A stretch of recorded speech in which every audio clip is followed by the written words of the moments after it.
Well, you're really well behaved. I didn't even have to go shh. Can we just stay seated?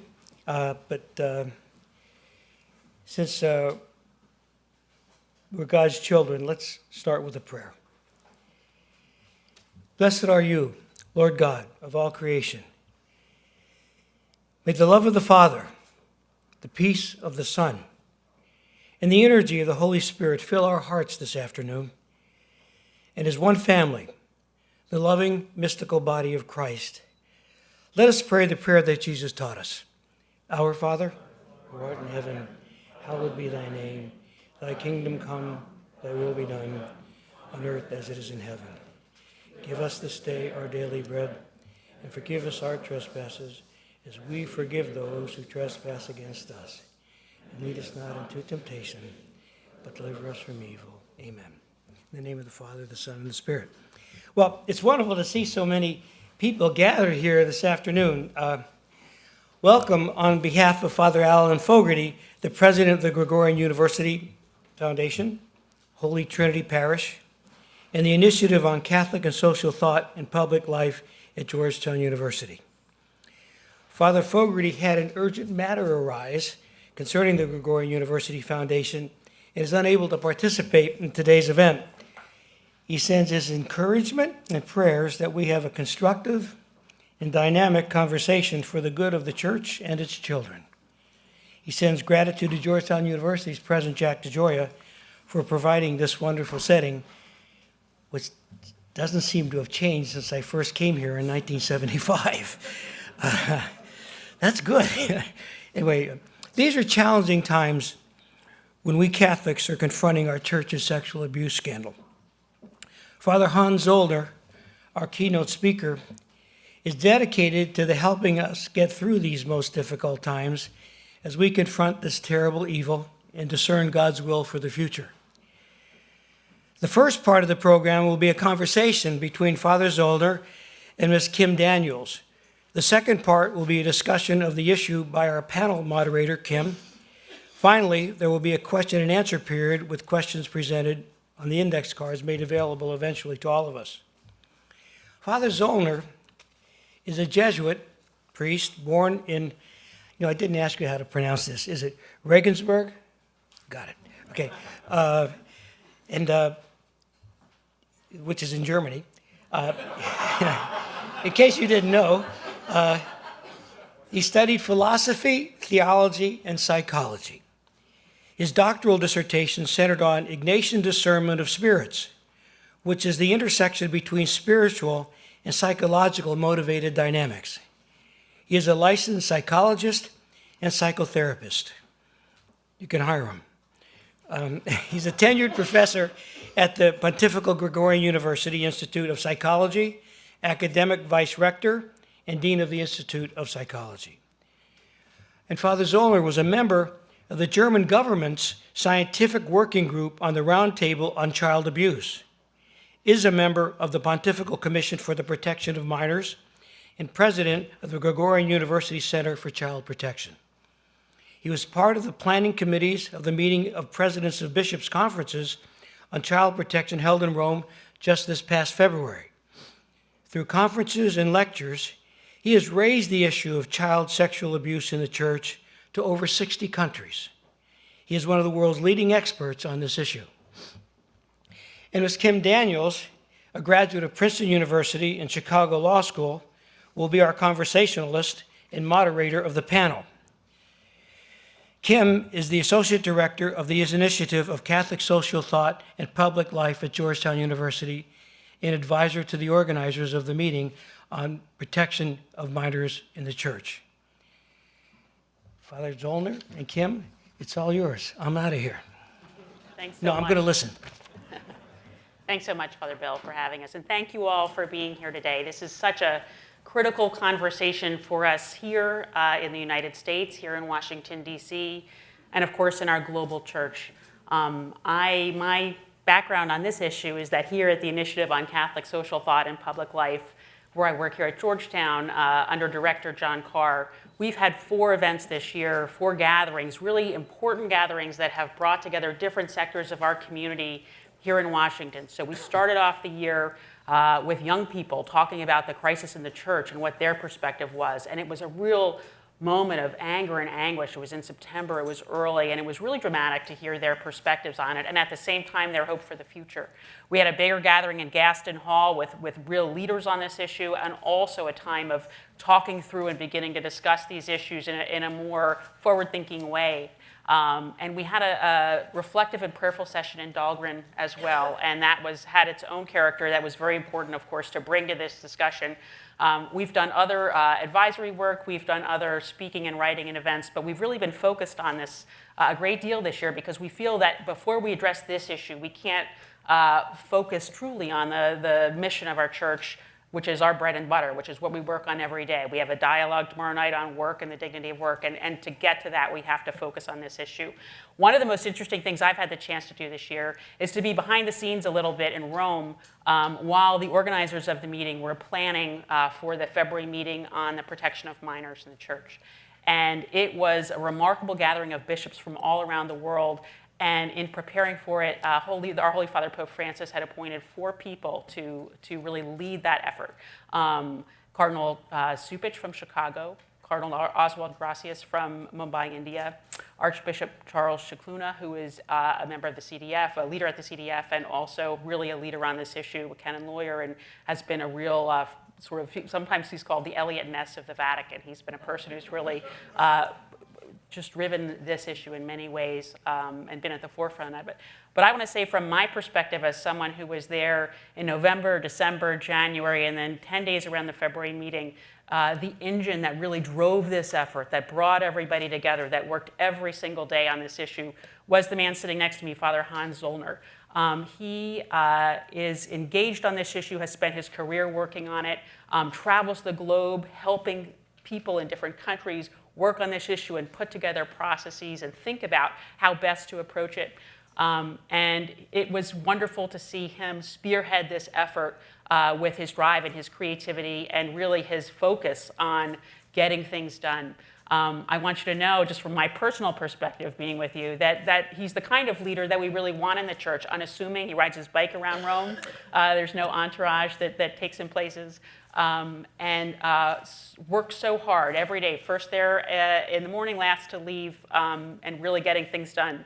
So with that in mind, we thought it would be wonderful, the Gregorian Foundation, Holy Trinity Parish, which has done so much work on this issue, and us at the initiative, to bring Father Zollner here to have a conversation with him about what's important in this issue, where we've been, where we're going, what's our path forward. So with that, let me just get a few housekeeping measures out of the way. There are note cards that have been passed out, and we certainly want you all to be part of the conversation here today. So there should be either you have note cards or they're at the end of the aisles. If you have a question, we'll be collecting them towards the end of our conversation today, and we'll have a Q&A period where we can answer your questions for sure. If these issues sometimes bring up really difficult feelings and thoughts for people, Martina O'Shea, a pastoral associate from Holy Trinity, can you raise your hand, Martina, back in the back, is available. If anybody would like to talk through any of that or needs a moment, please feel free to reach out to Martina. And finally, at the end, we're going to take this gathering to Riggs Library, which is over in Healy Hall, and we'll be there to assist you to get over there. Just to continue the conversation a little bit, we'll have a reception, and you're all welcome to that. So with that, let's get started, Father Hans. All the talking, if people are here to hear you. So let me ask a question just to start us off. You went into this meeting, right, having a background on this issue that is years long now. You see where it happens around the globe. You've been close to it at so many different levels. What did you think prompted Pope Francis to call this meeting? What was his hope for it? What did you think he wanted to see? And do you think we accomplished any of those goals? You all accomplished any of those goals? Yeah, thank you. Thank you for the welcome, and thank you for the invitation.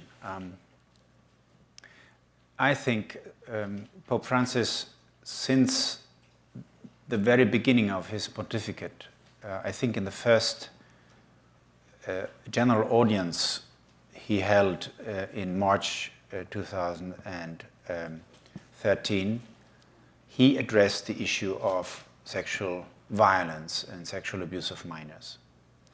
And over time, he has, given us some clear direction and some lead on this.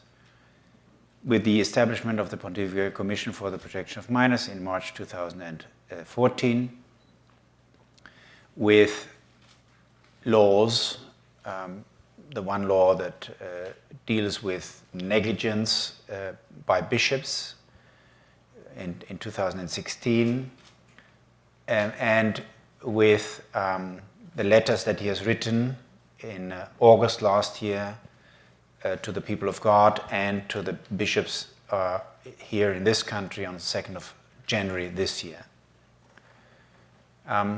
He has publicly acknowledged that he has had to learn a number of things, that he was mistaken in other things.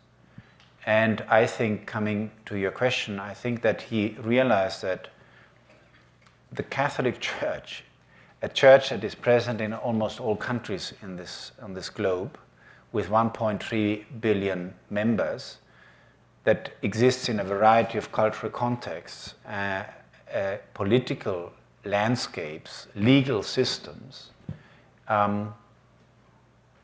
needs to face the issue head on. And I think his first, goal was, and I believe I can share this because this was my intuition, he wanted the whole church to own the issue. Now this sounds strange to you because you have been dealing with this issue publicly over the last 35 years. But that is not the same in Malawi and in Myanmar and in Mexico. So I think his first goal was to bring the African, the Asian, the Latin American, the Eastern European, the Southern European church leaders on board with this. And from my point of view, in a 3.5 days meeting, much of that has happened. This is what I heard from participants directly, heard from the working groups that were split up according to different languages, where we made also the effort of having together as much as possible people from Western countries with people from non-Western countries. And it seems it worked, because people from African countries who came to that meeting and said, and felt, maybe they wouldn't say it, but they would feel it. This is a Western problem. This does not happen in my country. This does not happen in my continent.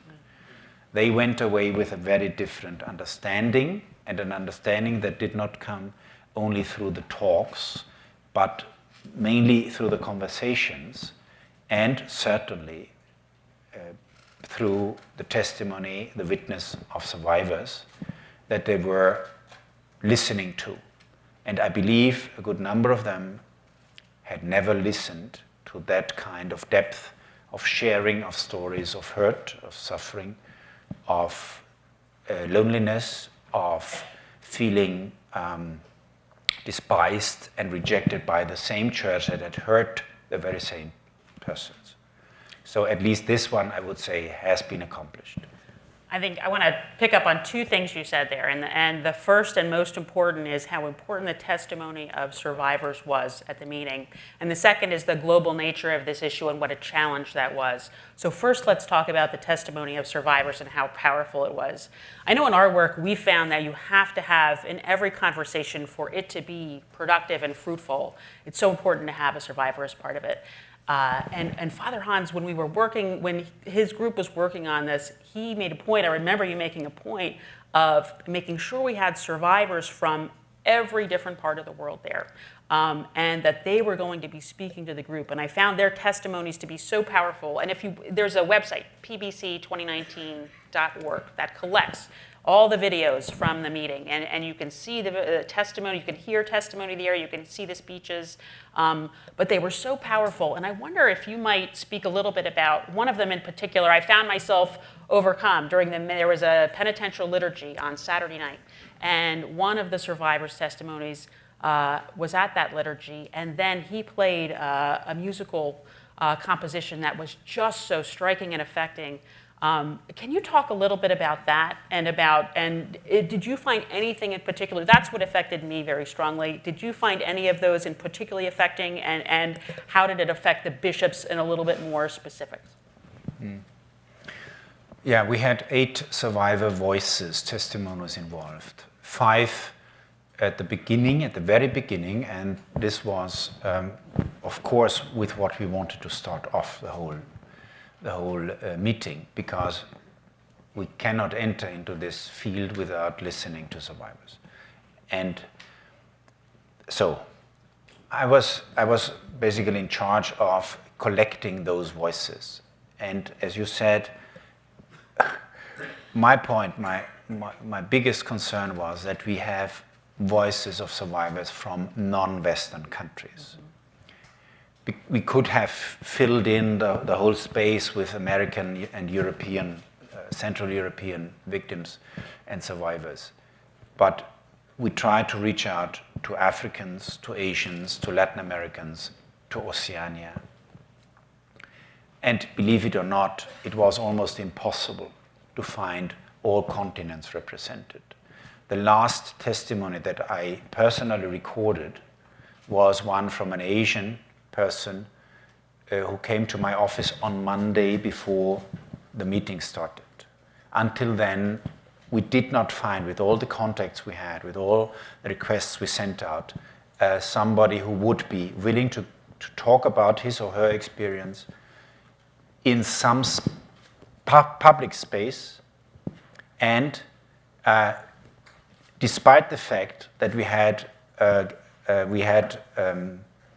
assured them that they would stay anonymous. And even this person, who is a very public figure in his country, he 3 times before I started to record with my phone, what then was also what was his testimony to the audience, 3 times he asked me, please make sure that I will not be identified. So this is a completely different mindset and cultural context to what we are used to in our countries. Now, the person you were referring to on Saturday evening is a Chile-born German. He was born in Chile and then was given away by his parents and adopted by a German family. He grew up in Germany. He was abused by a lay educator in a Catholic boarding school. Very brutal physical abuse and long-standing sexual abuse. And he is a professional violinist.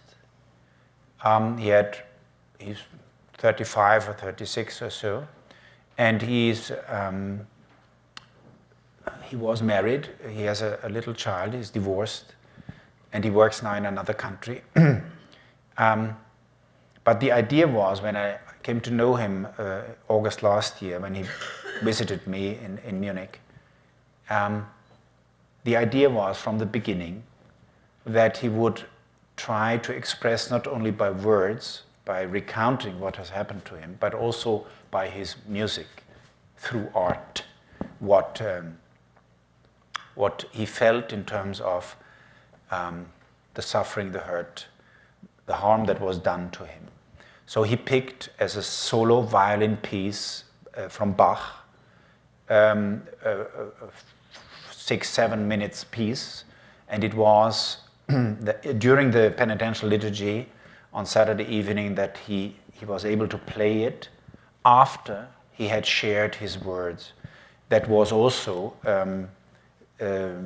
put on video live streaming, so it was public. And he was the only one who had agreed, from all the survivors with whom we worked, the only one who was willing to give his name and to give, to allow also for the video streaming. For me personally, the most shocking one was the one by a Francophone African lady. I don't know her name. She wanted to go through 2 mediators so that she made sure that nobody could identify her. And she speaks about the abuse that she suffered by the hands of a priest in her country, repeat, a Francophone African country, when she was 15 and 16 years old. She got pregnant, and the priest forced her to abort. So this was, and I knew who it was, and when the voice came through the loudspeakers, and I saw the African bishop sitting there, and you realize that this is an African Francophone accent. So, and I saw the reaction, because then they had to face the fact, this is not a Western problem, this is happening in our countries, in our context. That's what was so striking to me. That in particular was another very dramatic moment. And I think that you have to step back a minute and picture this.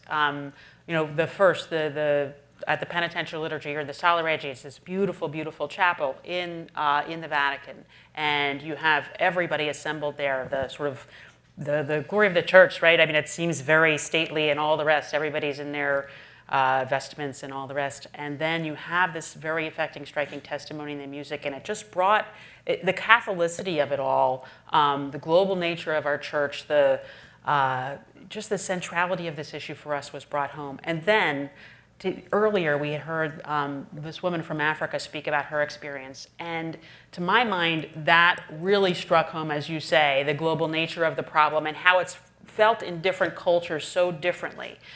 We go over, and we do have decades of experience with this, and we have so much to bring to the conversation. And yet, every time I'm in Rome, I remember that we are 6%, some 6% of the world's Catholics, right? And so we're so many other places and cultural contexts where we need, and legal contexts where we need to deal with this issue. And so one of Pope Francis's great insight, of course, was that a transformation of hearts has to happen. At the same time, I know you were very focused on both arriving at a transformation of hearts among the bishops who were assembled, and at the same time starting to think through the processes that we can do, starting to arrive at responsibility, ownership of the problem, and accountability and transparency.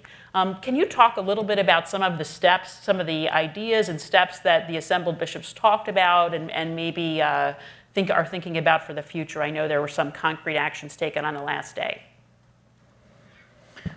Yeah, let me start with one idea. I mean, what strikes me very much in the approach in different contexts. In some parts of the world, people believe in the law and in the letter of the law, and believe that once you have established this law, it will automatically effect change and bring about change. And in other parts of the world, for example in Italy, where I live, the law is something considered, let me say, a good counsel. And you may follow or you may not, but anyway, you will always find a way around if needed. And don't talk about other countries and continents, like in Africa. All African countries have signed the Declaration of the Rights of the Child. All countries have signed it by now. Brackets. The only country that has not signed and ratified is the United States of America, the whole world. Brackets. So South Sudan was the last country to sign it.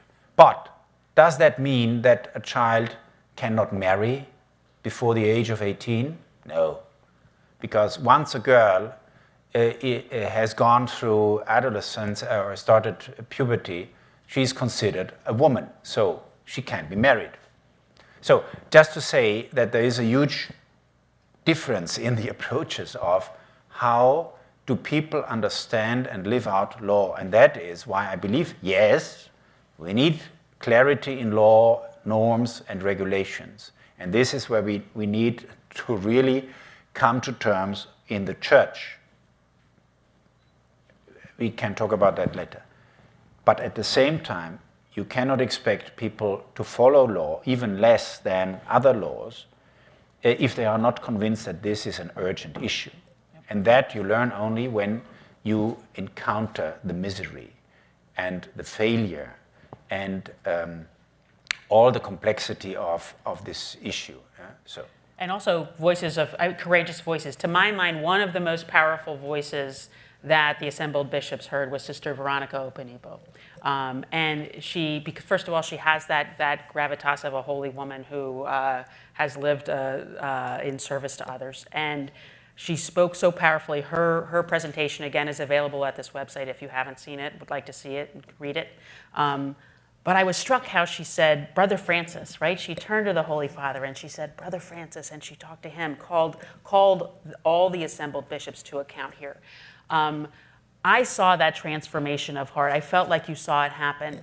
What does it take to carry that forward into these cultural contexts after this meeting? Because I know that something that you've been focused on for months now are these task forces. This idea that we have a country where we have parishes like Holy Trinity, and we have legal systems that can help us, civil law that can help us on this very critical issue. There are countries that don't. And so what are the task forces about? What did you think about Sister Veronica's talk? And how can we carry that power forward? No, you see that Sister Veronica is a Superior General of an international female religious congregation, and she is from Nigeria. And she gave the third, on the third last day, she gave the first talk on transparency towards the people of God. And you saw, I mean, in the way she delivered her intervention, how she addressed the Pope, and what she said directly and straightforward to her brother bishops from Africa, right. That shook them to the bone.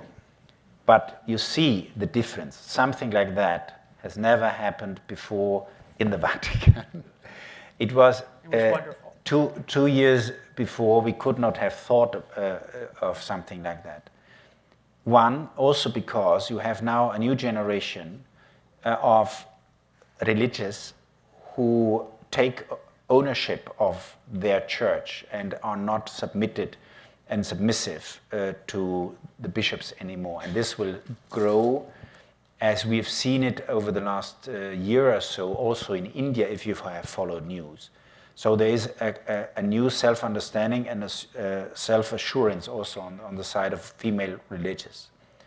I think that the task force idea came about because, as you said, Kim, I've been to 60 countries on all continents now with this issue, and mainly in parts of the world where you don't have resources, you don't have trained personnel, you don't have financial resources, and you don't have occasions, because you don't have a nice meeting room, or you don't have communication working, and so forth. So the idea is that we establish groups of 3 or 4 people, a psychologist or social worker, a theologian or somebody in spirituality, and a lawyer or canon lawyer, plus a clerk, who travel to different countries, especially those, targeting first and foremost those who don't have fully developed guidelines on how to encounter victims, what to do with perpetrators, how to educate the whole, faithful on safeguarding, how to establish secure institutions, and so forth, how to train priests and religious today. So we would like to offer that as a help to those churches, local churches, especially bishops' conferences, that struggle, have sort of denied or at least neglected the issue, are opening up now, and that we can offer them the help and the support they need to really establish what can help them to address the issue. We are in the process of discussing the models, because we also need to make sure that they have a robust mandate And that has to come, of course, from the Holy See, what office that would be and to whom they report and to whom they are accountable. That has to be worked out. But I have heard before, during, and after the meeting that a good number of bishops' conferences are eager to invite them. Sure. Yeah. I'm really glad we had a chance to talk about the global nature of the problem and the many challenges that there are in different cultures to try to address it. We're also so glad to have you here in the United States. And I'd love to hear a little bit about what do you think the United States experience, what that brings to the world experience, what lessons we can draw on for the global church. And at the same time, as you know, here there's been so much anguish and anger. This is a decades-old issue for us, and time again, it's very hard for American lay Catholics in particular to say that we still haven't gotten our hands around it, particularly for things like bishop accountability and transparency. So what do you see what does the U.S. Church bring to the global church on the one hand, and how can we channel the anguish and anger that I think we rightly feel into a path forward here? When we started with the Center for Child Protection at the Gregorian University 7 years and more ago, I mean, I was looking for models where could we find best practices for safeguarding structures in institutions. And I mean, you have in this country perfect structures and very well elaborated guidelines. You have a system of ongoing training for church personnel and for all kinds of volunteers in parishes and so forth. So actually, I took from Georgetown University I don't know whether I got from the website or however, I got the material that details what Georgetown University offers in terms of offices and papers, documents, and so forth and so forth. So this is really something in which you are extremely strong. And this has to do, I believe, with your cultural mindset. You want to make things watertight. You invest a lot in discussing and then spelling out very concretely what are the steps and what do you have to do in this case and in that case and so forth and so forth. So this is certainly something that I admire and that has helped you, I believe, as a church to bring down the number of new allegations since 2002, since the Danish Charter, to a very low level. I mean, if I read the CARA Institute's report every year, I mean, I don't know now for 2017, I believe it was between 10 or 12 allegations against priests in the 189 or whatever dioceses you have, plus the eparchies, so the Greek Catholics also.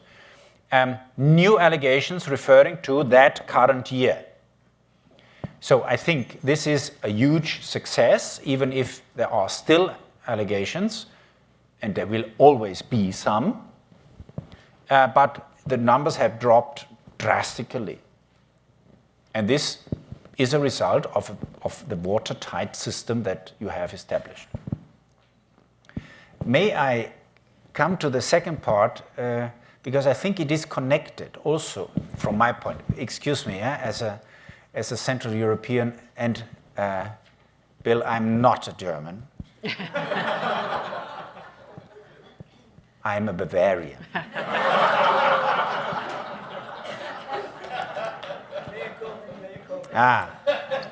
Rightly so. So, may I say so, from the outside, from my perspective, the anguish and the anger that I fully understand, and your frustration and your desolation,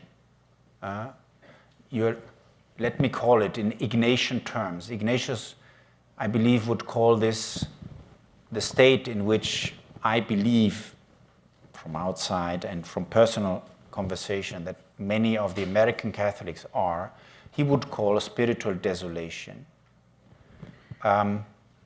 which is a state in which you start doubting everything. And he calls it the contrary to a growth in faith, hope, and love. Now, for me, if I try to make it clear as much as possible, the great disillusionment and the huge disappointment and the fervent anger about your leadership, partly, I would say, comes also from the fact that you believed in 2002 it was over. We have done it. We found the system and the solution to this, and that nothing will happen anymore. And then you find out that bishops have still covered up, that they did not do what was even in the guidelines, even in the norms, even in the charter, and so forth and so forth. So, let me say, the belief in the magical solution by law and norm is shattered. And this because you believe that the law would oblige people to do what they were supposed to do, and they did it not. And this is what I perceive as the absolute. I read it and I feel it, and in every single encounter with Americans, it bursts out right now over the last year or so, since McCarrick, since World, since so it is in everywhere. Yeah? So in these conversations, and I really feel that this is justified, because it is a feeling and we need to deal with it. The point is, how can we learn to understand that you also need to own the issue with your heart. And you are not only obliged because the law or the norm tells you to do so, but because you are personally fully convinced that needs your attention and your full attention. That's very powerful, and I want to sort of give my perspective as a lay American Catholic on that. I think that and then I'd love to. Then we're going to bring up our other panelists and broaden the conversation here, so we can add more voices to that. To my mind, you talk about owning the issue with our hearts, and I think when I think about the lay Americans that I know who are invested in this issue, we have owned this issue in our hearts for so long because we think about our children and we think about what a viscerally difficult issue this is. It's a viscerally awful challenge. And I know that, to my mind, it's not so much that in 2002 we expected perfection. We expected a magical solution, so much as we expected our leaders to get it. And we expected them to understand what we knew in our hearts in a very visceral way. And as you say, that transformation, when we saw that some still didn't get it, that transformation and ownership you speak of had not occurred. I think that is something that really went to the heart of what's driving, as you say, the anger and anguish this year. And at the same time, right, we have to take that and we have to channel it towards some kind of a solution, some kind of accountability and increased transparency and whatever we can do to, while understanding we're never going to get it completely right, that we're moving forward. And on that note, let's thank Father Zollner for all the good work that he's done on this issue. And Kathleen and Michael, why don't you all come on up with us now? Come on up. I want to welcome Kathleen Coogan of Holy Trinity Parish and Michael Nugent, also of Holy Trinity, here to our conversation. And I believe we have 2 more chairs coming up. I'm sorry. So as we wait, I'm sorry, everybody. Michael, come on up. No, they're right here next to us, and I apologize about that, guys. This is my fault for not signaling that. Thanks, you guys. Two housekeeping things as we bring the chairs up. You should have gotten some note cards. Please raise your hand if you'd like a note card to ask Father Zollner or any of us a question here in the question and answer period, which will be coming soon. Michael, have a seat. We've got a chair for you now, and Kathleen as well. Anna and we have two staff members, Anna and Misla, and I think Purby is going to be on the other side, who have note cards and can pass them out, and we'll be collecting them throughout. So just hold one up if you'd like them to collect it, or we'll collect it at the end of our conversation now. Michael and Kathleen, thanks for joining us up here as we go forward. I'm just going to give very brief introductions for Michael and Kathleen because I want them to be able to talk a little bit about their experience. Michael Nugent is a member of the Washington Advisory Board on clergy sexual abuse, and he's also a survivor of sexual abuse. Again, we thought it was very important to have someone here who could speak directly to this issue. And so we want to take a moment now to listen to what Michael has to say, both as a survivor of abuse and from his experience on the Diocesan Advisory Board on this issue. And have that sort of take a moment to have that understand our conversation, help us understand this conversation. As you know, as you heard from Father Zollner, it takes a lot of courage to bring these issues to the public. And so I think I really want to thank you for coming here today to share these issues and let us know a little bit about your story, Michael. Thank you. Okay. I'm Michael Nugent, and this is Michael Nugent. This was me at the age of my abuse. So I was a kid. Pardon me? 10 years old? No, I was in 8th grade. 8th grade. So my perpetrator was a very young priest. He was an assistant pastor. It was young. It was a new parish, St. Jane de Chantal in Chicago, and he spoke Polish, and it was important that he spoke Polish because there were a lot of old Polish people and they needed to go to confession, and he'd hear confessions in Polish.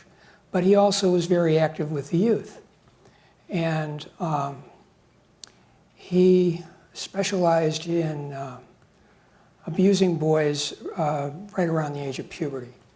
So he always had a bunch of 8th graders or 7th graders that he would groom. And grooming is important in this venture of his, and in anyone that does abuse, if they don't want to get caught. And he would. It first started with me when I was an altar boy.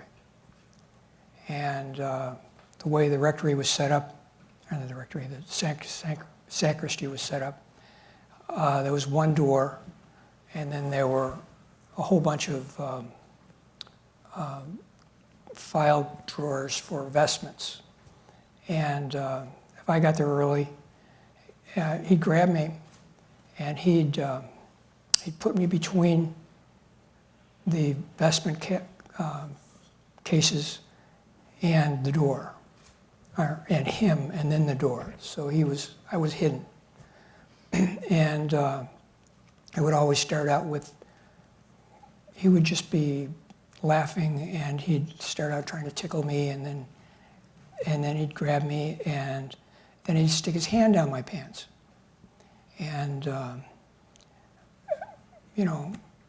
and then if someone walked in, he was a big guy. He was about 5'10", 5'10", about 250 pounds, so he was wide. So if someone came in, he could take his hands out of my pants or hand out of my pants and say hi, as nothing would happen. He was very smooth, very experienced. The more severe cases in my parish were the boys that he took on vacations. And he would he would take them to Niagara Falls. Now, I mean, once you go to Niagara Falls, I went to Niagara Falls with my grandparents when I was about 5, and I wanted to know when the guy was going to go over in the barrel.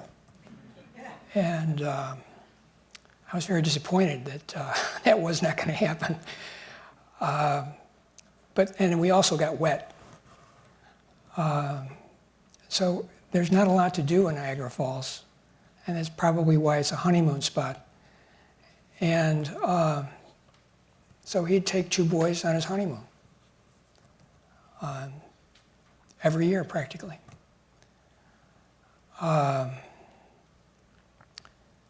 After I graduated from St. James, my dad wanted to have a serious talk with me down in the basement in his scriptorium. And he said, "Tell me about Schneeg." And I thought, what does he know? How could he know? Well, it turns out when he was in the military, he had come across a priest that had similar inclinations. And so I told him, and I told him what happened. And then he said, "Who else?" Well, I said, "Denny Leggett." And Denny had just come back from vacation with this guy. And so he said, "Ask Denny to come over, and I'd like to chat with him down here by himself, just him and me." And so after that happened, he went over to see the pastor, Father Ward, and Father Ward's brother was an attorney who happened to be in charge of the Supreme Court of the state of Illinois. So very shortly after that, he got notice to go see the chancellor of the Archdiocese of Chicago, and he went up and saw him and told him the stories. And I've been never really disappointed in my dad, but I was that day because he knelt down before the guy and asked for his blessing at the end. And I kind of thought that was a little betrayal. But I wanted to get on with my life. I didn't want to focus on this. He insisted that I go to a psychiatrist. Boy, that was a quiet meeting, because I knew I wasn't crazy. But he said, "I've got to do this because I want to protect you in case this comes out." And it did get out in the parish. The guy that at one point in time I had a fight with, and he pinned me down, sat on my chest, and pounded on my face. Hank Sapinski, very strong guy, very, very strong guy. He was our paper boy for the afternoon newspaper. And I had to pay him 1 week. And he said, "I understand you've been making trouble for Father Schneeg. You better not do that anymore." So I was assaulted. And I told my dad. My dad said, "Well, get yourself a roll of dimes, keep them in your pocket, and if you need to use it, just put it in your fist and you'll have a better punch." I didn't think that was a great solution. But fortunately, we moved out of the parish within a year. So I didn't have to interface with anybody. And I wanted to put it behind me. And when I was here in Washington, I got in touch with a friend who was in my patrol in the Boy Scout Troop 475. And he lived on the same block as me. He lived half a block down, Jim McGivney. And he was a big muckety-muck with the DEA. So I went over to visit him, and we had lunch. And out of the blue, he said, "What do you know about Schneeg?" And it was like I got hit in the head with a 2x4. I hadn't thought of the guy for years. And he said, "My dad told me just stay away from that guy." So at least Jimmy McGivney was not abused. So that gave me great consolation because I really loved Jimmy. The next time I thought of Schneeg was I was driving to Chicago and was talking to my cousin on I-95, just a long straight road, wide, during the day, no traffic. And he said, you know, I just got my, he went to Quigley, which is the high school, prep school for being a seminarian in the city of Chicago. And he said, I just got my, my booklet from the alums telling where they are and all that. And I said, will you look up a name for me? Look up Marion J. Schneeg. So he looked him up and he said, oh, he's working at a nursing home. And I thought, well, at least they got him away from kids. But I still really did not like this man. And I had very harmful thoughts about him and how I could get back at him.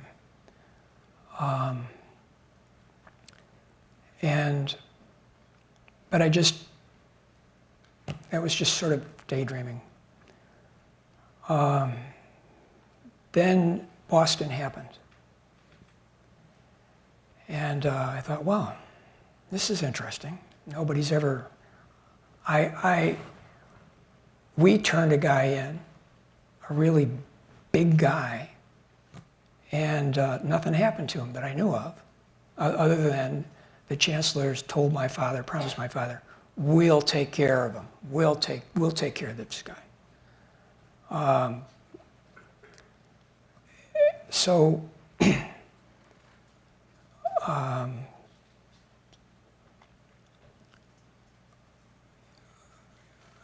Let's see. I'm losing my train of thought. Well, can I ask you to take that experience? And did you, when Spotlight happened, when 2002 happened, what was the first place you thought about, who was the first person you thought about talking about your experience with? I really didn't know. Yeah. But when I did talk to someone, and she's dead now, she told me 5 words. She said, Michael, it was not your fault. And I was like, oh my God. You know, I'd been sharing this guilt for years and years and years. And that really was the beginning of my healing. So when Boston happened and I started wondering what Chicago was going to say if it ever got to Chicago, and I read in a very reputable paper, publication, it may have been in a magazine, that Chicago didn't have any victims before 1970. And I said, hey, they're lying. They are lying. Because my dad did it in 1959. So that's when I got energized and wanted to do something about it. So I decided that I would write up what happened with me and Schneeg, and dates and whatever. And then I called the Archdiocese of Chicago.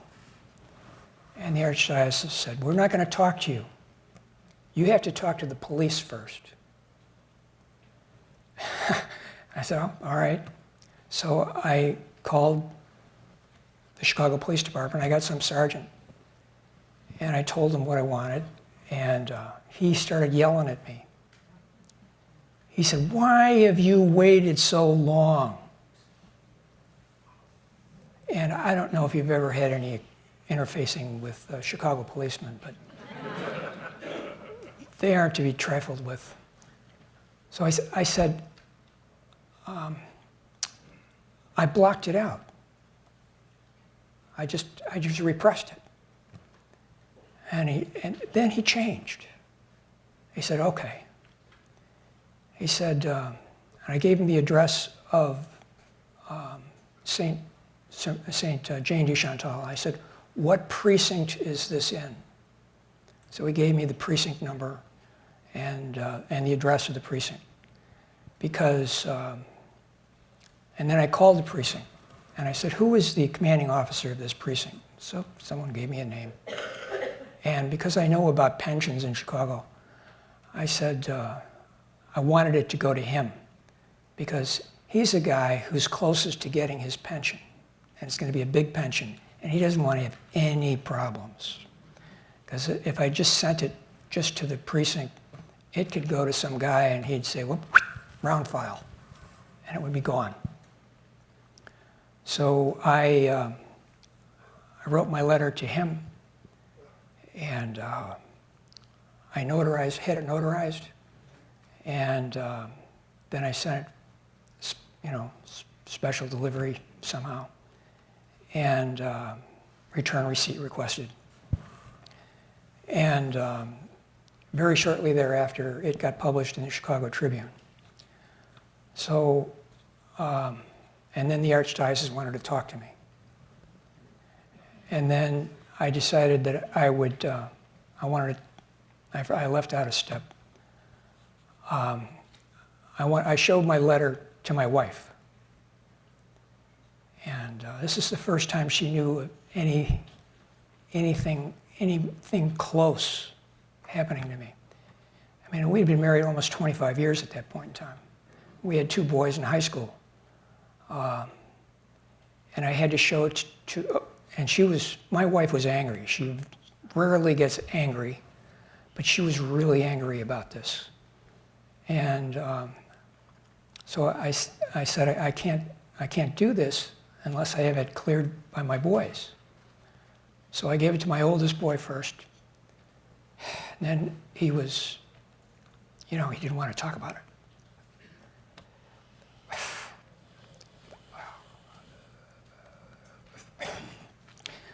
Then I gave it to my youngest boy. He was really excited to see it. And then he came back and he threw it in my face, threw it in my feet, because he was so angry. So I had to wait. And then the oldest boy went to talk to his wrestling coach at St. Anselm's. And the wrestling coach said, your father's a brave man. I couldn't do it.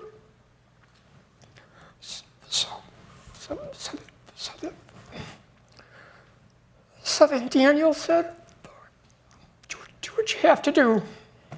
So that's when I sent the letter.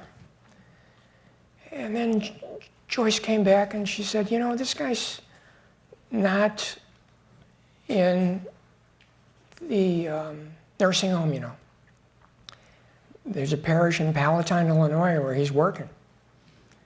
And so I called the Archdiocese and I said, Schneeg is working in whatever parish this was in Palatine. And the woman said, he'd better not be. But sure enough, he was. So that made the papers as well. And it was years later that my cousin said, your guy Schneeg, he said, he's at my friend's parish. And my friend is not very happy about it. He's sick and he's demanding a lot of attention. And, he was thinking that he was being persecuted for taking care of this old timer. But, and then I got a call from the Archdiocese telling me that Schneeg had died. And then Voice of the Faithful had a meeting at Holy Trinity. Voice of the Faithful had a meeting and brought Jane Belford in. She was the chancellor of the Archdiocese of Washington. And she gave her a little talk. And I walked up to her after the meeting. I handed her my business card and I said, I'm a survivor.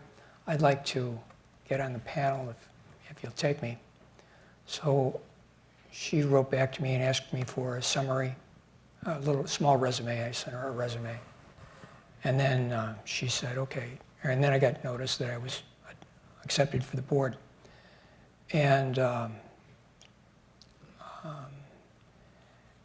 And so I didn't want to, I was on my way to the first meeting, and I wanted to go see Father Peter over at St. Anselm's to tell him, give him a heads up that I'd been appointed to this. And he laughed. He said, "Oh, we know all about that." He said, because they had asked Father Peter about me because of my boys there. But what we do on the board is essentially we've got put this product out. And this is the child protection policy. And I've got some here if you want some. This is being revised as we speak. And this is all over the Archdiocese of Washington.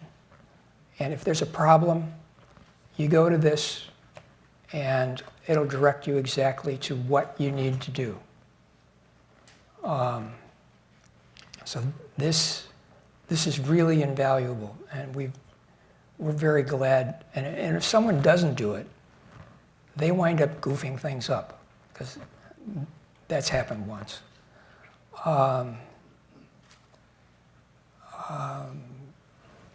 But what I'd like to see, and I don't know if they'll do it, I don't know, is, because this is what to do after the problem.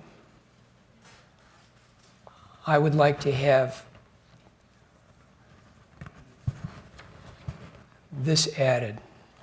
It says, "Safety is foremost for all adults. Be mindful. Do not act in a careless way. Texting, email, or the use of any social media platform to communicate with a child must also include their parent or legal guardian in the communication. Being with children is acceptable, but stay out of situations when you're alone with a child. It is acceptable to shake hands with or pat a child on the shoulder.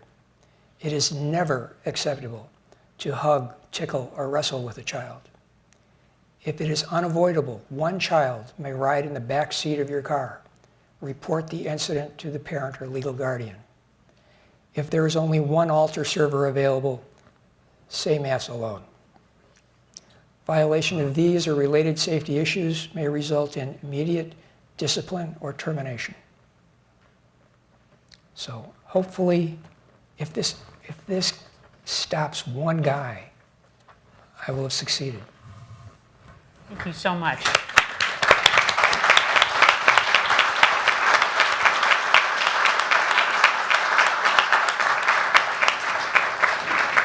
Thank you so much for sharing what happened to you and for bringing what happened to you to our diocese, so that the lessons we hopefully can learn from that will be carried forward. One question before we talk to Kathleen about what's going on at Holy Trinity. If you could say one thing, from what's happened to you, if you could say one thing to leaders of the church to take away, for Father Zollner to take back to Rome with him. I know you've talked about your handbook. I know you've talked about practical steps that we can take. Is there anything you'd want him to take back to Rome with him? Well, he can take back the child policy thing. He can take back this piece of paper. That's great.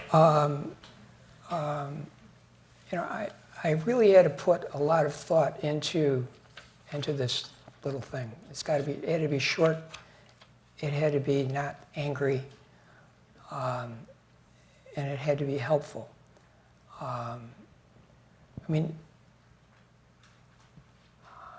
Satan is very powerful, and priests, nuns, they're susceptible. So Satan doesn't go away. So you have to be mindful all the time.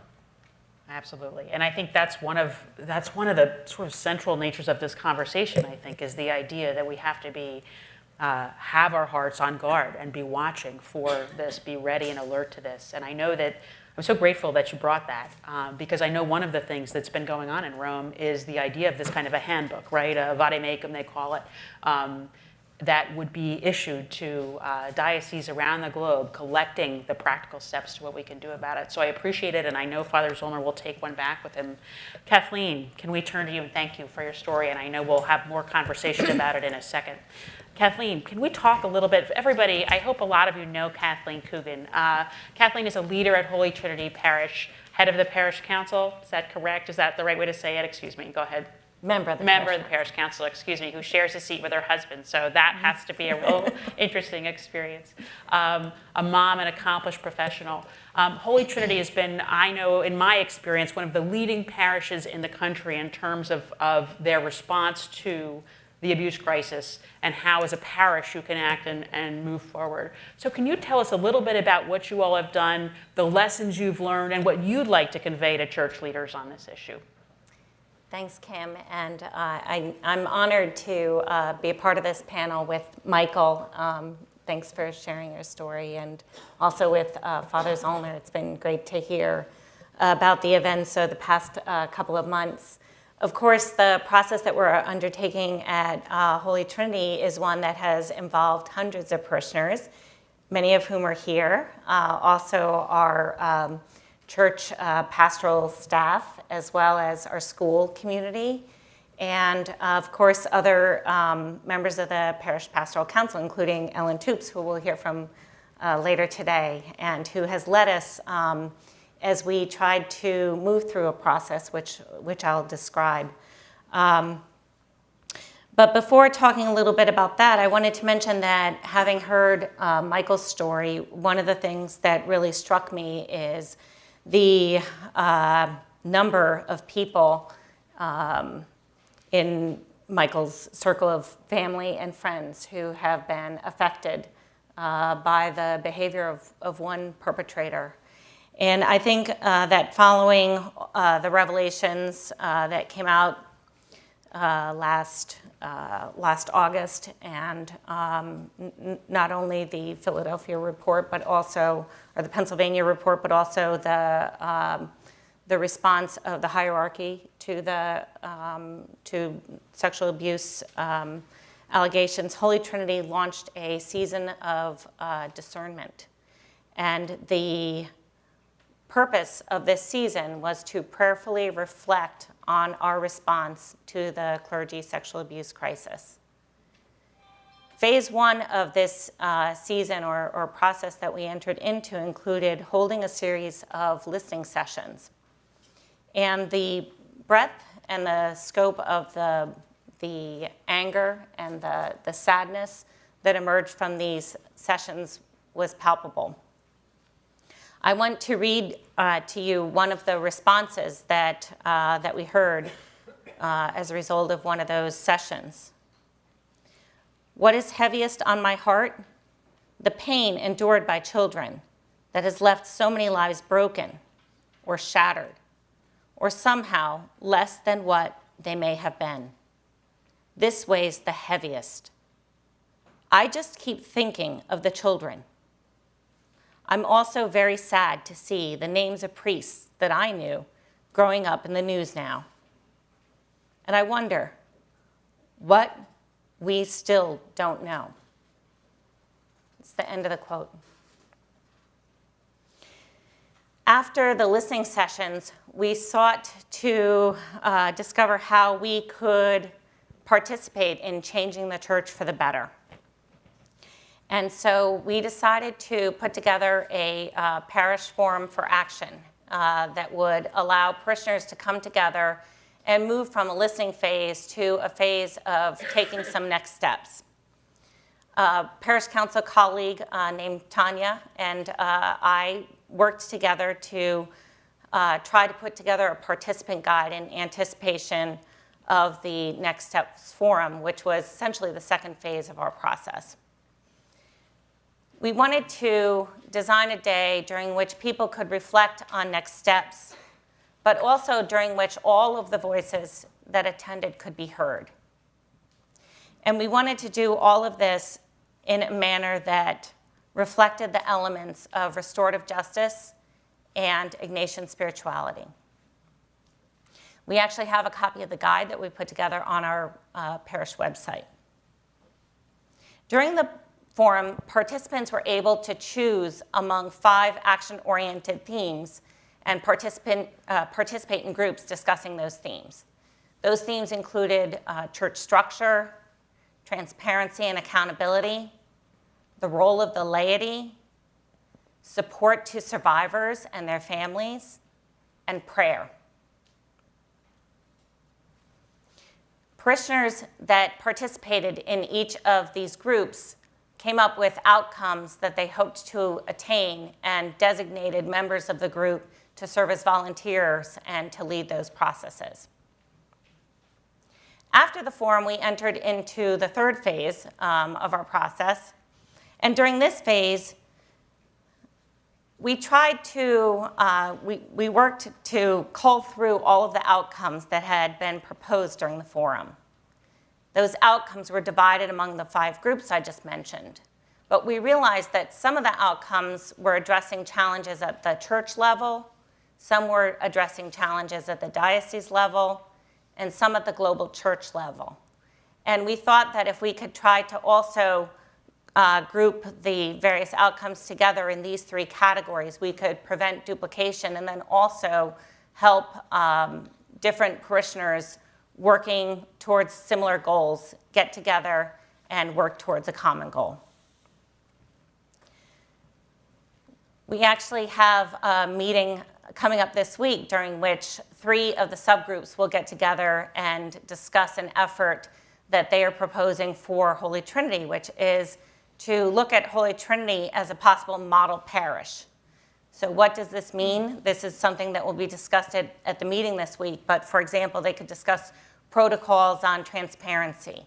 What are the existing protocols? Are there ways that we can promote increased collaboration among the clergy, the laity, the staff of the parish to contribute to the governing of our local parish community? Another effort that has been important to our parishioners is the effort to support our own honorable and dedicated clergy, including Father Gillespie, who's our parish. And I wanted to name as well the other priests who are part of our parish and who have been enthusiastically supporting our robust response to the crisis, including Father Campbell, Father Hawley, Father Kelly, and Father O'Brien. And of course, other priests within the broader community who are supportive of efforts to respond as best we can to this scandal. And I would say that we're entering a 4th phase now of our season of discernment and our process at Holy Trinity.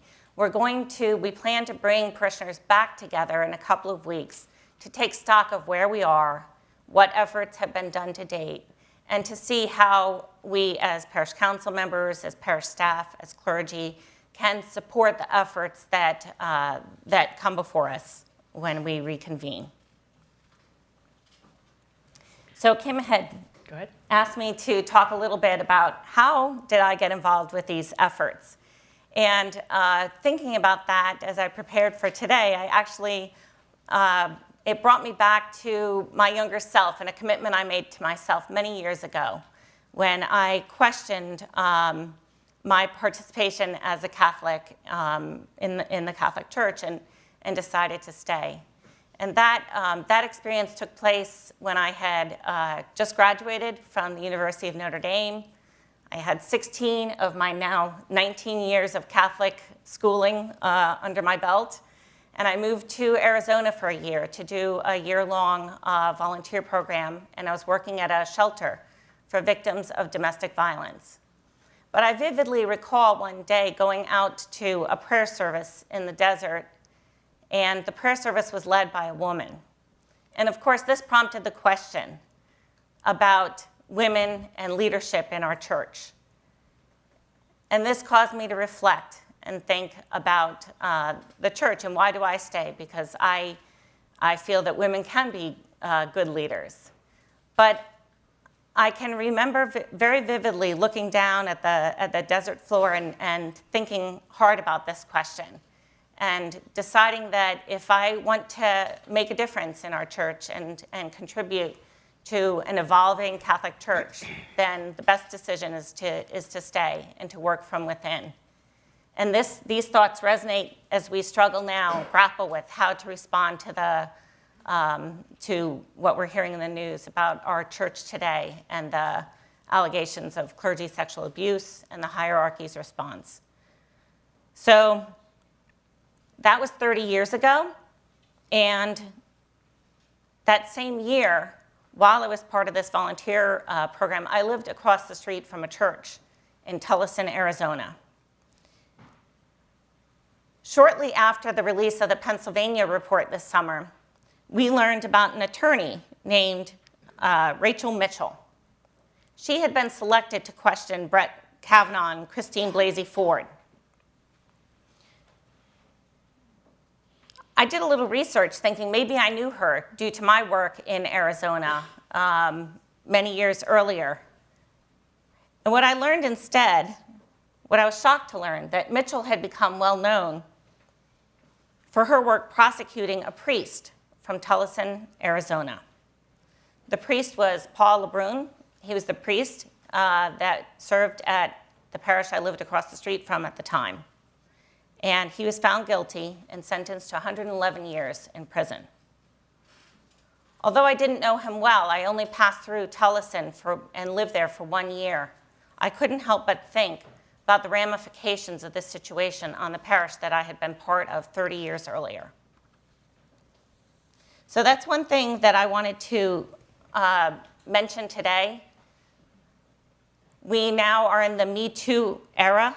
It's not surprising that recent revelations have caused people to start talking about stories that they've kept secret for years. Stories like the one we heard from Michael, and the ripple effect. The guilt felt by those close to victims who unknowingly encouraged relationships with priests turned abusers. And the betrayal of the church many of us were born into, and who our parents taught us to love. Fortunately, Holy Trinity is not aware of any priest who has served at Holy Trinity over the past 40 years and has been the subject of credible accusations of sexual abuse of minors. The effects of this scandal are broad. They don't just affect one family, one community, one diocese. We heard earlier about the effects around the world and how these are becoming more broadly known. I feel fortunate here. I'm on the Parish Pastoral Council, and I work with very talented parishioners and staff at Holy Trinity, the community, the school community members as well. And I think that together we can work to try to end this scourge. I think that many of us own this in our hearts, as Father Zollner stressed earlier, is important if we're going to make progress. So I hope that by staying, I can also make a difference along with my colleagues to help make the church better.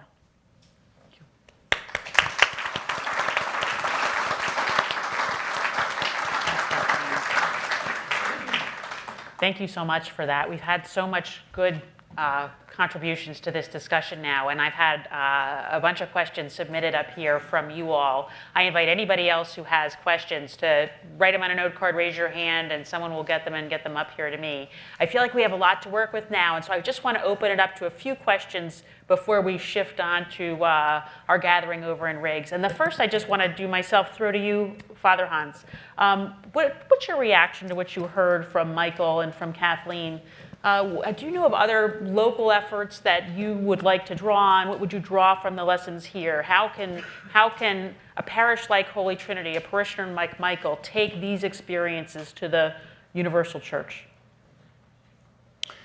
Yeah, first, thank you, Michael. Thank you for sharing. and I hope that you will find the response always to when you share and what you share. A response that with which you feel welcomed and safe enough. What I really appreciate in what the two of you said is, I say appreciate in the sense that I personally appreciate, but I think I appreciate also in the other sense that this is something I couldn't say exceptional perhaps, but certainly very important what the two of you have shared and represent. A response that works through the scourge, that doesn't deny the harm, that spells it out, that shouts it out, that cries it out, the harm and the hurt that was and is present, but that for some reason or another also moves on. You in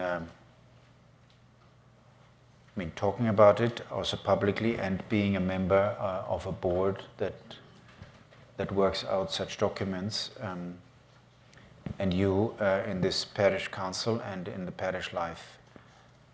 Now, what you can, if I come to your question, what this can be, or how this can be useful to the church globally, I don't see how this can be easily translated globally.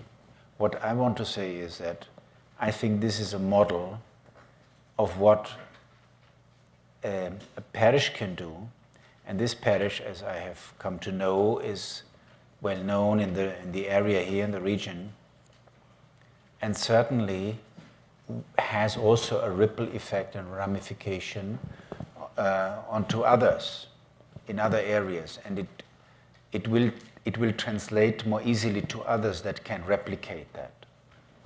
And if I may share that experience from the last and reflection from the last 4 weeks since the week of this meeting in the Vatican, I believe, yes, we need to take in our own hands what we can do in the place and in the position which we have. Each and every single person here can do something about that. And if each and every single parish does what this parish has developed so impressively, things will change.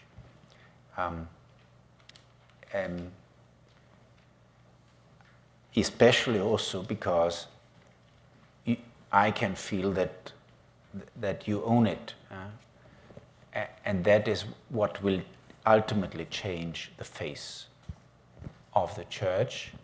This is what I believe. And you have many allies. This is not the only parish. That's why I said it's not the only exception. There are, in Australia and in Germany and wherever in Ireland or so, there are parishes that do similar things, maybe not as consistent as Holy Trinity and as focused and so, but so we are more than we think. And this is something that we should build on. Thank you. Thank you. I think it's wonderful to see the questions that come from the audience in reaction, and here's more in reaction to what we've heard today. And I'm gonna, as you can see, we have quite a number of them, and I'm gonna try to pull them together into a few questions that we can generally talk about. And the first is, let's get down to some specifics. Accountability is really what we're about right now. And I think that 2002 was about accountability for priests, and I think that right now we're about accountability for bishops. We have a lot of questions asking, what took bishops so long? Why is the cover-up, we all sometimes see here a cliche, the cover-up is worse than the crime, right? And what can be done to arrive at bishop accountability, particularly for those bishops who shuffled priests around, shuffled abusers around. Why don't we start with you, Kathleen, and then to you, Father Zollner. What are you all talking about at Holy Trinity in terms of measures of bishop accountability that you would like to see? And then maybe, Father Zollner, you can react as to what we're looking at, what you're looking at over in Rome. And Sure. then, Michael, your perspective as well. So the number of ideas that have been proposed in our parish are vast. I know that many of them center around greater lay leadership and questions of the extent to which, for example, the laity might be able to be involved in selection of bishops in the future. This is an issue that's been important to many people that are part of the process.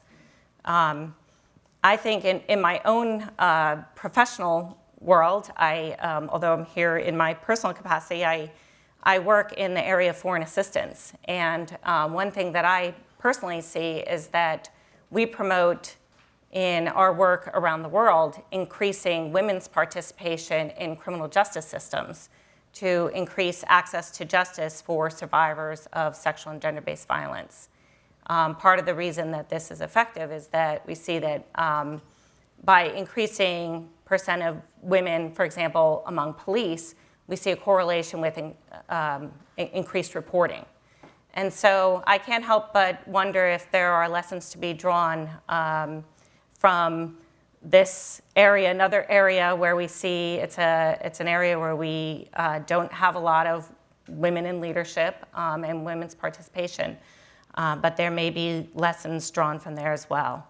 And also, I think within our parish we have many parishioners who are researching women's leadership and the role that women can play within the bounds of canon law and our religious faith.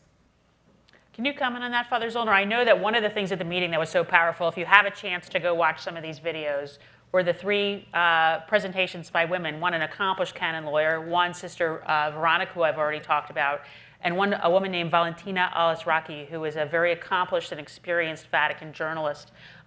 Very powerful presentations, and as you noted before, just a different phenomenon happening in the Vatican. Do you think that that's a path forward in roles that are canonically appropriate, increased women's involvement in these issues? Yes, of course, and it is already happening. I mean, it is on the way, and there are, as you rightly say, there are many more possibilities within canon law also to have women in leadership positions than generally is presumed. The Cardinal Marx was here, I have learned over the last days, that the Archbishop of Munich, in his diocese, Archdiocese of Munich, one of the two biggest in Germany, half of all the leaders of sectors within the diocesan leadership team are women. So, I mean, it is happening. It will, I believe, it will be happening, I believe, also rather soon with regard to involvement of women in, or lay people in general, in the appointment of bishops and others. They can be there, and they are also already involved, but this is not very publicly known, for example. Now, but I want to make a more general point, because the question of women leadership, women in liturgical or ministerial offices is one. I see, and let me just say it as I feel it. I see that this issue, sexual abuse of minors, the lack of compliance, all the cover-up, all the lack of leadership that we rightly identify and are angry about. I think personally that we are at the breaking point in the understanding of what church is, what priesthood and episcopacy is, what faith is all about, what our relationship to the world is. Because one of the difficulties with the cover-up and the non-compliant approach of many bishops around the globe with civil law and with canon law, with both, has been that there is a sense of on one hand, there is this, what you could describe as the clericalism, so the shutting off and the fortress mentality. So I am the bishop and I alone am responsible for this diocese. Nobody can intervene. In brackets, this is theology of the Second Vatican Council. It is there. Unfortunately, Vatican Council has this reinforced, brackets. The other element in this is and this is really something about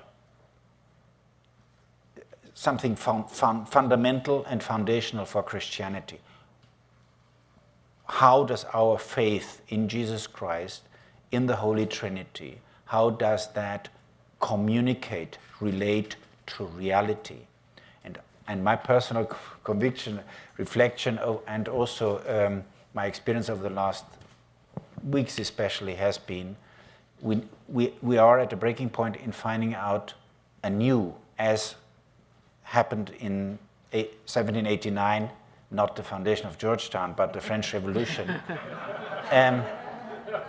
1803, 1806, in my hometown, Regensburg, the so-called secularization, which meant that the state took over all church property in the whole Roman Empire, Holy Roman Empire of German nation. And the same that happened in the Reformation age, the same that happened in the Middle Ages with the poverty movement, a new understanding of who we are as a church, how do we relate to the reality around us. I think with all what we see in communication technology, in mobility, in bioethics questions around, we are at a new point of consciousness. And where is our church here and our faith? And that plays itself out, right, in very practical ways. As you just mentioned, communications. We're in an incredibly different communications environment than we were even 15 years ago in the relation between civil law and canon law. And given our historical experience, we need to be careful and very thoughtful about how we react to all of these issues. And at the same time, I think it's fair to say that there are so many internal issues that we should focus on. One of the things that we have so many questions about is something you've all both mentioned, which is this culture of clericalism. And the idea is that in many ways, this culture of entitlement or complicity, and the idea that we're just going to cover up this crime because either it's happening with friends of ours or because we're entitled as leaders of the church. A lot of people in the audience are saying it's almost something that needs a generational change. That we need this transformation of heart, but in many ways that might only come about through a new generation. Michael, what do you think in terms of what you see, your experience of the church of a generation ago when this happened versus the priests and bishops you're meeting today, younger priests, bishops? Do you see a change of heart that's just natural, or do you see something that's coming about because of what they're learning, or what's your reaction to that? Cardinal Wuerl, he said, of all the organizations that are in my archdiocese, the ones that take care of this are the most important. Okay? Mm-hmm. So it's less about, what you're saying is it's about the practical kind of nuts and bolts questions. They're very worried about, well, I would say that they're very worried about civil law and any changes in the years between when a person was abused and to when they report it. That gets lengthened. Right now, I believe it's only 2 years in Maryland. Right. They could really suffer a lot of financial damage. And so dioceses are worried about the financial damage that can come from civil. Sure. The extension of civil statute of limitations. Right. And that gets to the question we're talking about, right? That civil, we think about how that will affect the church's mission, right? Will that money come out of Catholic charities? And at the same time, what is justice for survivors here? And how do we achieve that, right? Does that make sense? The Holy Trinity Parish, by the way, is owned by the Archdiocese. and it's pledged as collateral on some loans. So I just thought you might want to know that. We row the boat, but we don't own it. What do you? Father Hans, what do you have to say to that? I mean, do you think two things? The culture of clericalism, is that something that ultimately will only be solved or moved through via generational change, or do you see this as a hinge moment, as you mentioned? And secondly, what about these issues of the interaction here between civil law and our church? It's maybe focused a little bit here in the United States, I know, because there are so many different contexts of that.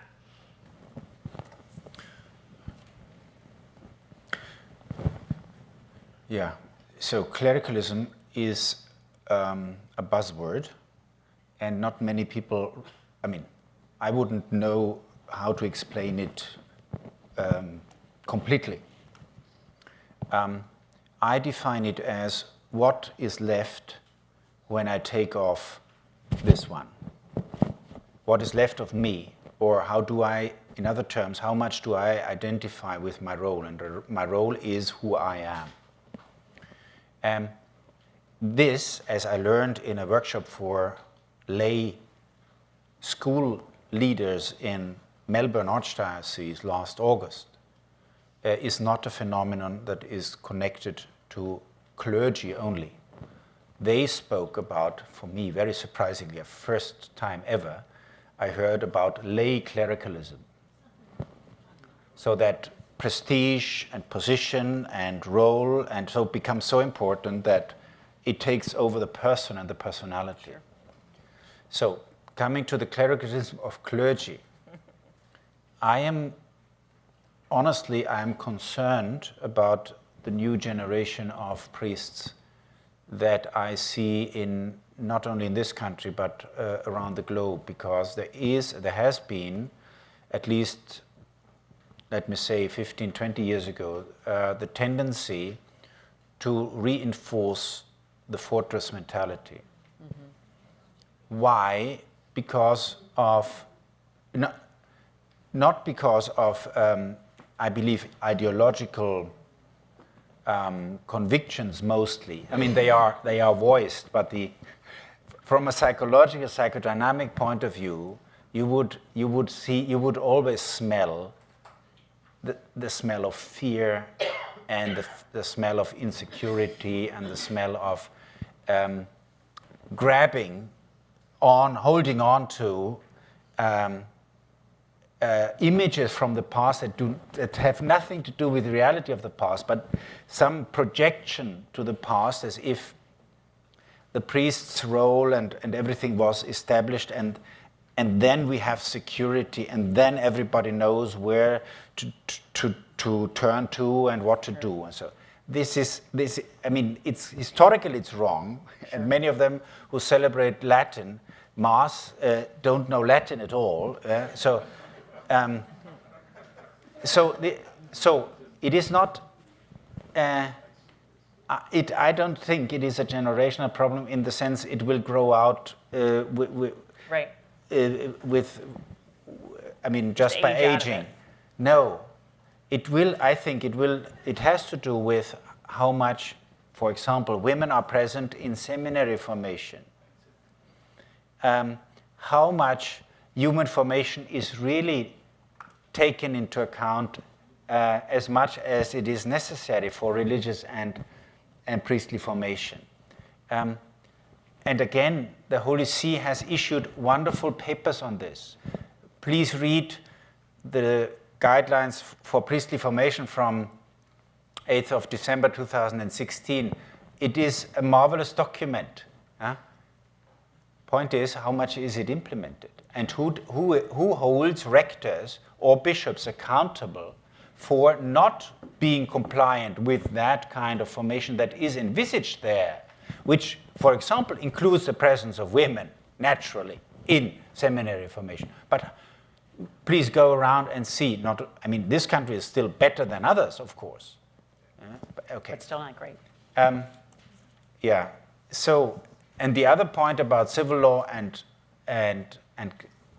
church life and canon law, the Congregation for Doctrine of the Faith, in its letter to the Bishops' Conferences of 3rd of May 2011, in which they requested, demanded, ordered all bishops' conferences to draft guidelines on child sexual abuse and all the points that I have mentioned earlier, is clearly established the norm that the church in the place where it is, in the state or in the country, has to follow the law, the civil, the penal law of the state and the country in which it exists.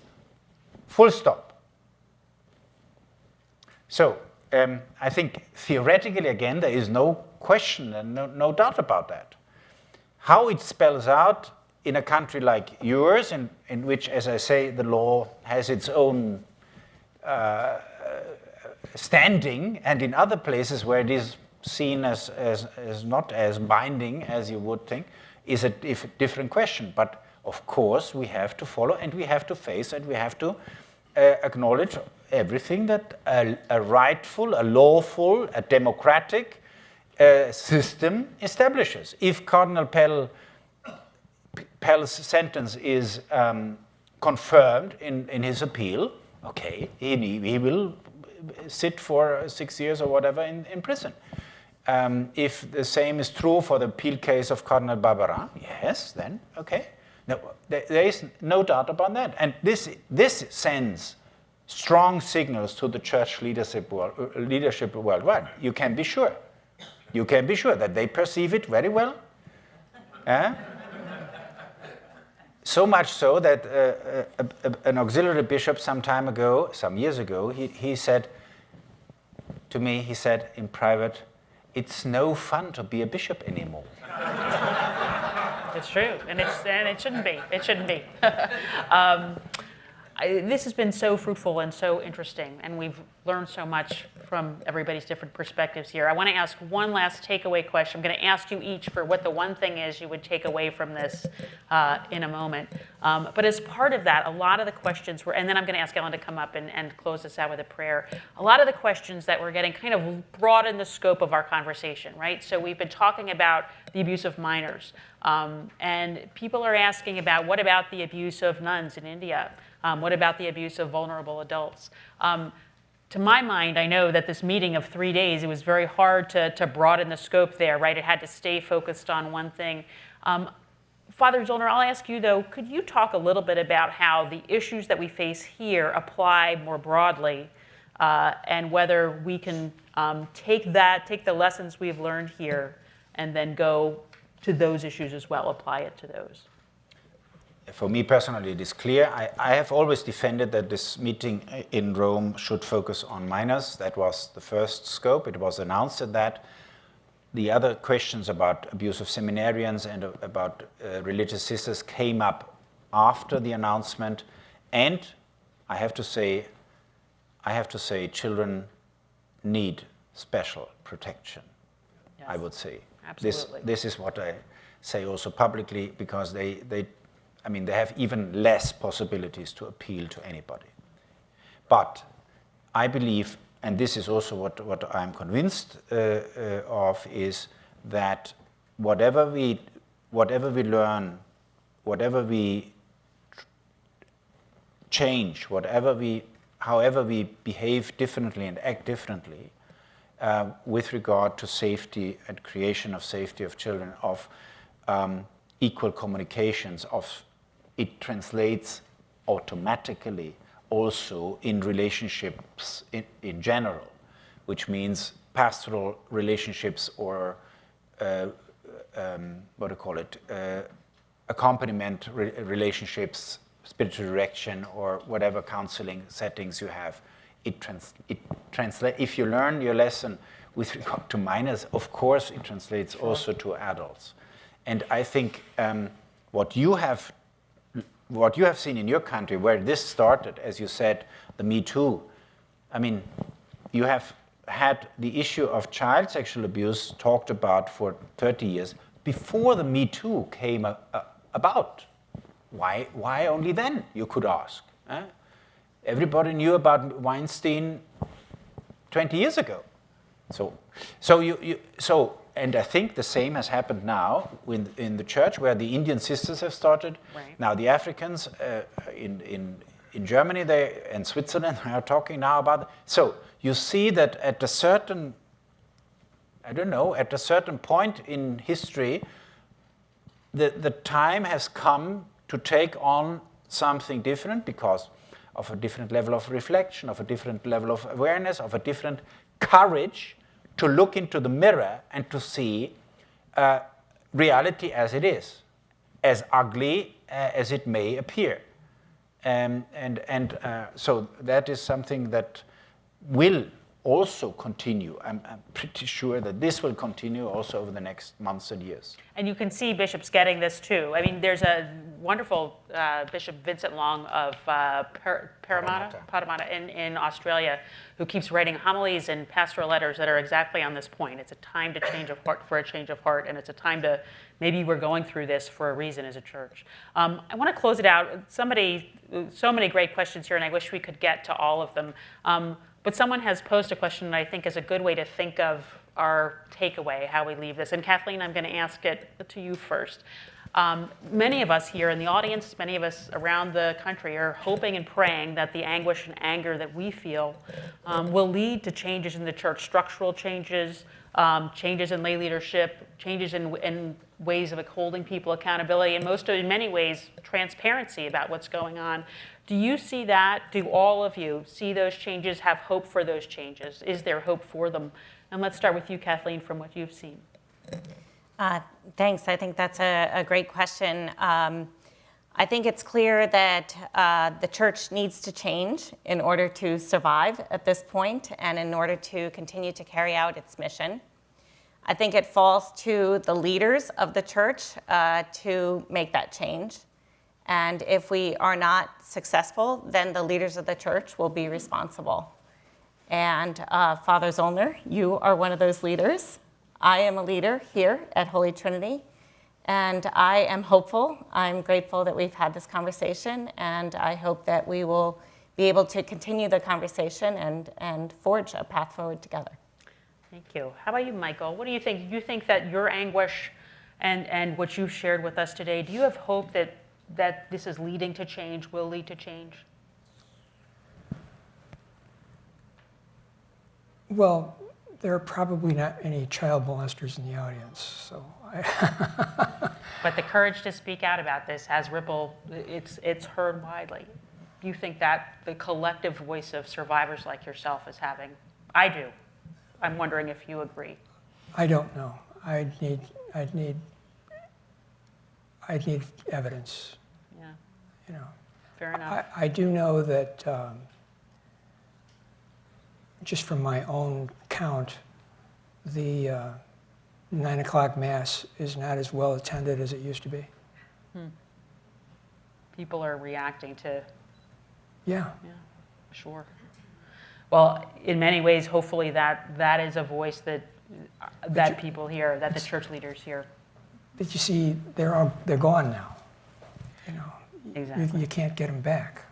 We can pray and we can hope we can get them back, but Right. you're absolutely right. I think that's a message. That departure is certainly a message in of itself for our leaders, and it's very important. How about yourself, Father Hans? What do you think? Do you think we have hope for the voices that we've heard today, hope from the anger and anguish that we felt here and in other countries? Do you think that's affecting bishops and we're going to have the kind of structural changes and changes in processes and changes in heart that we're hoping for? If I had no hope, I wouldn't be here. But hope is, has to undergo also challenges and trials. And I have realized also over the last weeks that the efforts that we have to undertake need to be very focused, perseverant, and not too much affected by the passive resistance, which is most resistance that I encounter, nor by the little active resistance that I have experienced in all what I have done. My hope lies also with the people that we train in our Center for Child Protection at the Gregorian, which was founded especially to train in residential programs, which run in English, by the way, of a one-semester diploma course and a 2 years master's course in safeguarding, something that no university elsewhere offers, a 2 years full-time master in safeguarding. These people, there are not many at this point. We have trained about 100 now, residential in 4 years. But the thousands that we have trained through our blended learning courses, the Center for Child Protection is grateful to Georgetown University because over the last 4 years now, those e-learning units that we offer to the worldwide Catholic community have been hosted on Georgetown Blackboard space here. And therefore it was possible to reach communities in Indonesia, in Philippines, in Mexico, in Chile, in South Africa, and wherever, with at least the basic knowledge about what is abuse, how do you detect it, how do you approach survivors, how do you deal with the perpetrators, and so forth and so forth. So, and more people, and even after the meeting we had a big rise of interest. More and more people are interested, are engaged, and are preparing for a different future. But I think we will need, and I myself had to let go my magical thinking that with a top-down approach you can solve everything. No. We need to work from bottom up, and this is what we try to do. I completely agree. Working from the ground up here is what we're all about. And I'm so grateful for the work of the Center for Child Protection, your work. I'm grateful to Kathleen for you, and to you, Michael, for coming. And why don't we all thank our panelists here today.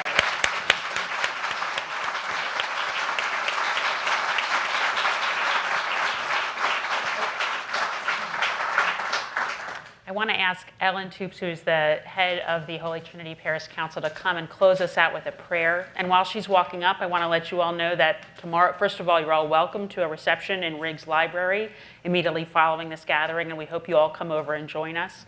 Tomorrow night in Riggs Library, we'll have a gathering from the Initiative on Catholic Social Thought and Public Life on the Dignity of Work. This will involve head of AEI, a leader from the AFL-CIO, a corporate leader, and an expert on reentry, and we hope you can join us then as well, 6 o'clock tomorrow in Riggs. And now, Ellen, please go ahead and close us out. Thank you so much.